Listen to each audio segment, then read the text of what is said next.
সবাইকে এসকে কিচেনের পক্ষ থেকে স্বাগতম। আজ আমরা উশরাত জাহান দিবার মামির বাবার বাড়িতে ঘুরতে গিয়েছিলাম।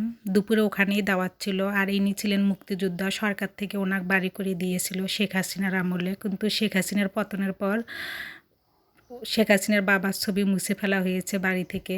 আর এর হচ্ছে উশরাত, ওর ড্রেসটা মাশাআল্লাহ ওকে অনেক সুন্দর মানিয়েছে। তারপর আমরা বাসায় ঢুকে পড়লাম, ঢুকে বাসাটা ভালো মতো ঘুরিয়ে দেখলাম।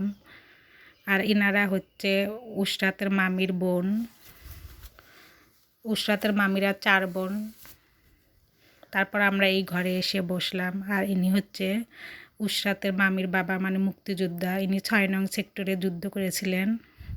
তারপর আমরা একটু গ্রামটা ঘুরিয়ে দেখলাম। গ্রামটা মাশাআল্লাহ অনেক সুন্দর। আর এইদিকে বাচ্চারা সবাই গোসল করতেছে। দেখে তো আমাদের সবার গোসল করতে ইচ্ছা করছিল ভীষণ। মজাই লাগছে গোসল করা দেখে। সব ঘুরে ফিরে দেখলাম, দেখে তারপরে উশরাতের মামির বাবা সেক্টরে যুদ্ধ করেছে, কোথায় কোথায় সে বিষয়ে কথা এই আর কি।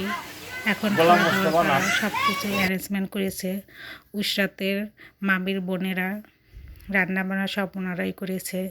তো এখন খাওয়া দাওয়া করব। তারপরে খাওয়া দাওয়া শেষে উশরাতের মামাতো বোনের সাথে খেলা করতেছে। আল্লাহ হাফেজ।